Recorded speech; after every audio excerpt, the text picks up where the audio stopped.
फिर रोते हुए ना तुम बिल्कुल अच्छी नहीं लगती।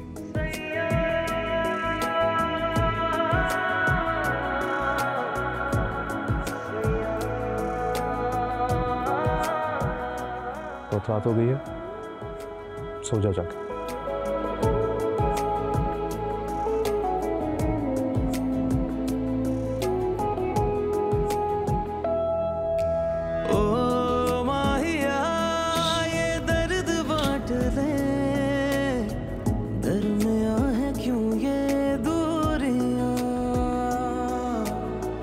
ऐसी भी है क्या मजबूरियां।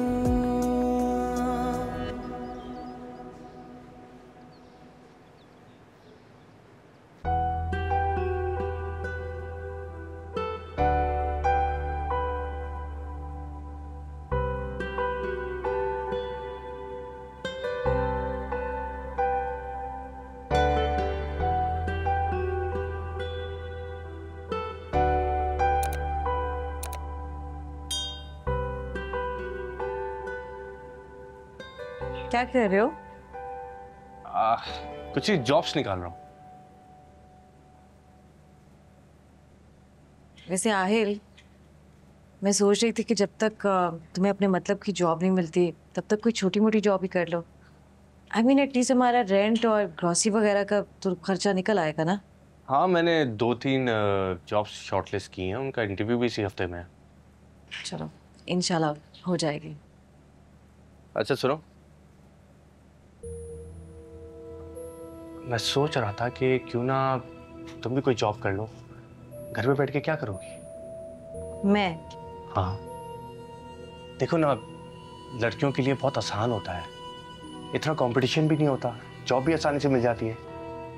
तुम वेल एजुकेटेड हो, पढ़ी लिखी हो, तुम्हें आराम से जॉब मिल जाएगी किसी भी मल्टीनेशनल कंपनी में।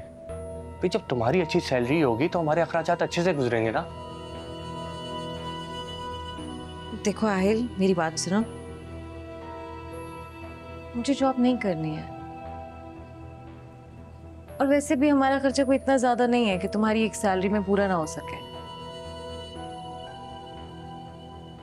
ये तुम्हें लगता है कि महंगाई नहीं है, खर्चे नहीं है। तुम्हारे यहाँ आने के बाद से मेरे लिए अखराजात को संभालना बहुत मुश्किल हो गया है। हम दोनों को जॉब करनी पड़ेगी। और तुम पहले भी तो जॉब करती थी ना। पहले मैं अपने शौक की वजह से करती थी, कोई जिम्मेदारी नहीं थी मुझ पर। और अब तो किचन का भी सारा कुछ मुझ पर आ गया, एक मेड तक तो है नहीं हमारे पास।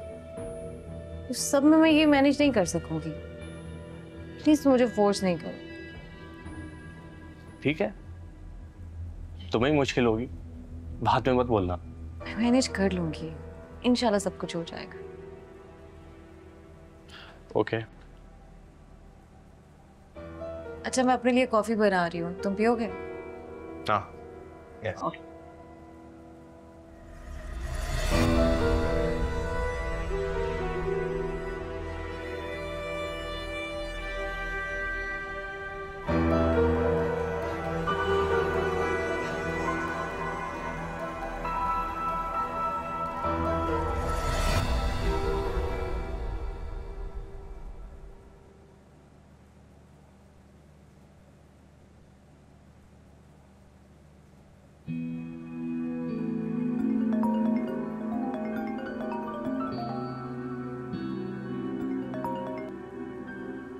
हेलो, कैसी हो नूर?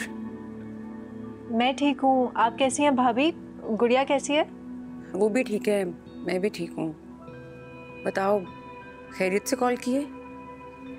वो दरअसल मुझे आपसे एक बात करनी थी। भाभी, आपके रवैये की वजह से घर में सब बहुत परेशान हैं। क्या तुम्हें असफत ने कहा है कॉल करने के लिए? अरे नहीं नहीं, भाई ने नहीं कहा, मैं अपनी मर्जी से आपसे बात कर रही हूँ। और मैं जानती हूँ कि आपको गुस्सा है, उस दिन ताईजान ने मोमानी के साथ रवैया अच्छा नहीं रखा, लेकिन उनकी तरफ से मैं आपसे माफ़ी मांगती हूँ। आप प्लीज़ अपना घर ख़राब मत करें, आप वापस चली जाएं। नूर, मुझे बहुत गुस्सा भी है लेकिन मुझे बहुत दुख भी है। ठीक है, मैं तुम्हारी बात मान लेती हूँ, मगर मेरी एक शर्त है। जिस तरह से मेरे घर वालों का बायकॉट किया गया है ना, इसी तरह तुम्हारे घर वालों का भी किया जाएगा। तुम भी अंकल और आंटी को नहीं मिलोगी। बताओ, मंजूर है?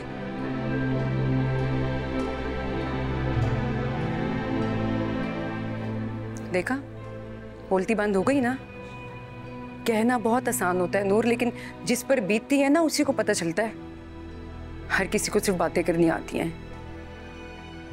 मैं खामोश इसलिए हो गई कि शायद आपको पता नहीं है, उस दिन जब मैं ताया और ताईजान के साथ आपके लिए और गुड़िया के लिए गिफ्ट्स लाई थी, तो ताईजान घर से निकलते हुए सारे रिश्ते ख़त्म करके ही निकली थी। और मुझे भी बहुत गुस्सा आया था कि इस सब में मेरा कोई कसूर नहीं है, तो मुझे किस बात की सज़ा मिल रही है। लेकिन बाबा ने मुझे तायाजान के साथ वापस भेज दिया। पता है क्यों? क्योंकि कभी कभार रिश्ते निभाने के लिए बहुत सारी कुर्बानियां देनी पड़ती हैं, और वक्त के साथ साथ सब कुछ ठीक भी हो जाता है।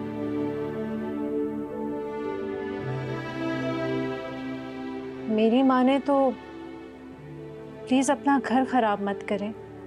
असवद भाई जब आपको लेने आए तो वापस चली जाएं आप।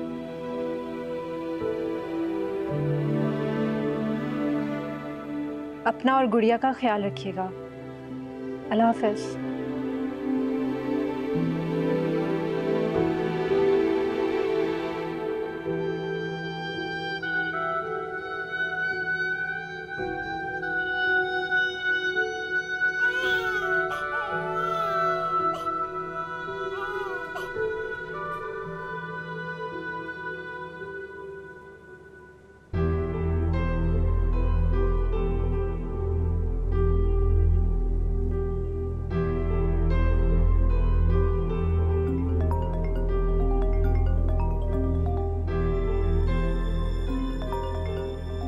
अस्वद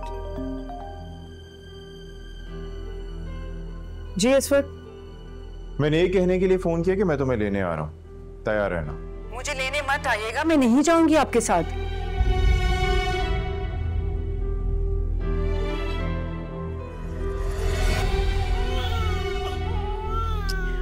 वो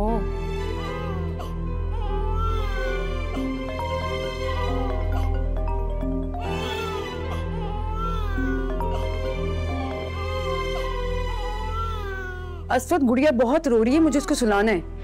मैं आपसे बाद में बात करूंगी, और प्लीज मुझे लेने मत आइएगा, मैं नहीं जाऊंगी आपके साथ। हेलो,